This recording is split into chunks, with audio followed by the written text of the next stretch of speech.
Today we are looking at a Bat1 landyacht version 2. The top part and the bottom part are held together with 5 screws, and you can see there is one screw in the back, one here and one here, and one here and one up front. Basically that's all it takes to take the top half off the bottom.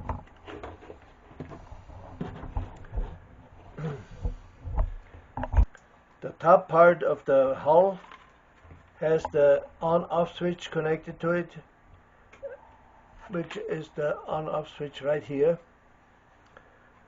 And the bottom part I'm pointing out now.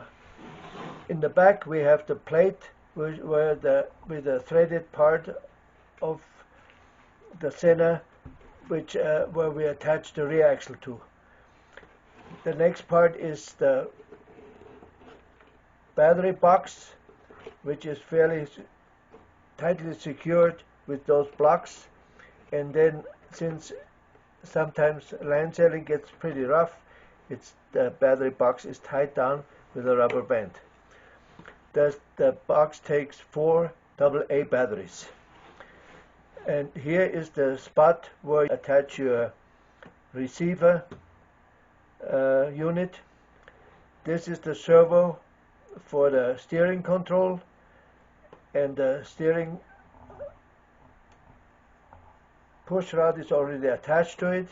This is the servo for the main sheet to pull the sail in and out.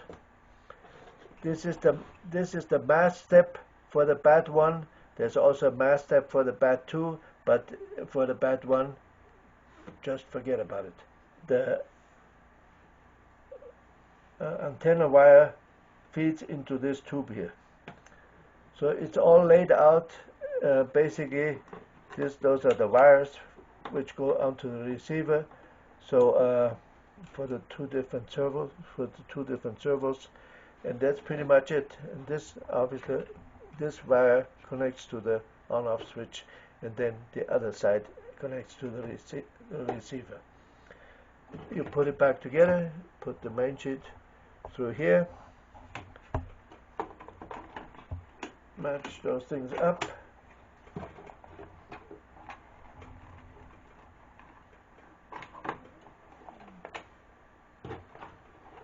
and then attach the 5 screws on the bottom. There we go. You have to reconnect the steering again, so. The next thing is, what we do here is get the rear axle together, and we're adding the two.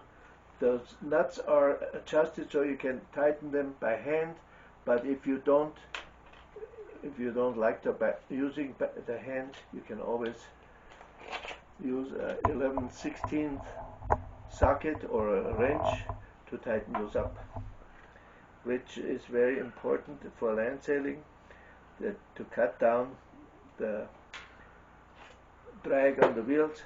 This part is coned to only touch the inner race of the wheel of the bearings. So is the nut, which is coned to only touch the inner part of the inner race of the wheel bearing. Basically, you turn around the hull, and you'll find that screw which comes with the rear axle goes in here, and then you attach it here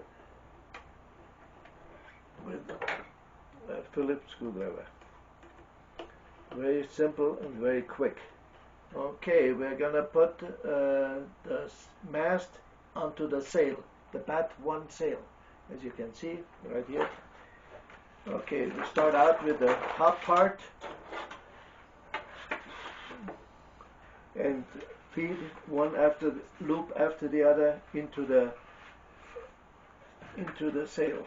Okay, just can cut it out, Go down the line one after the other. Not a big deal. And then from the bottom this way, have to go this way from the top down.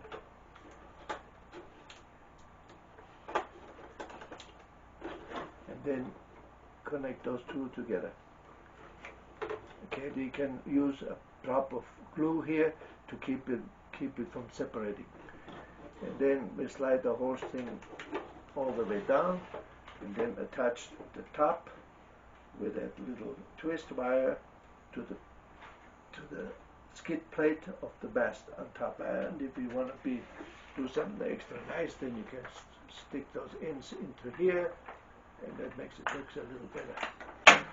Okay, here we go. Here's the mast. Okay, then we just put that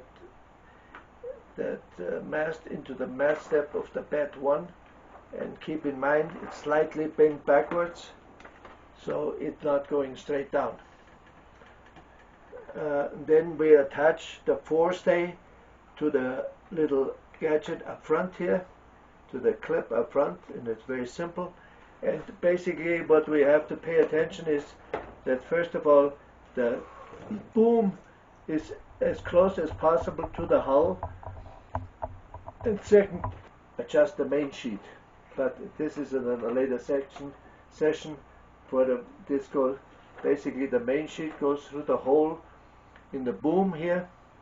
You see that hole right here goes through the hole in the boom, and then it goes around the back, and there's a slot in the back of the boom where it attaches, and then after the main sheet is adjusted, then you make a knot there to keep the main sheet from sliding out through the slot. That's what you're getting, and thank you very much for your purchase.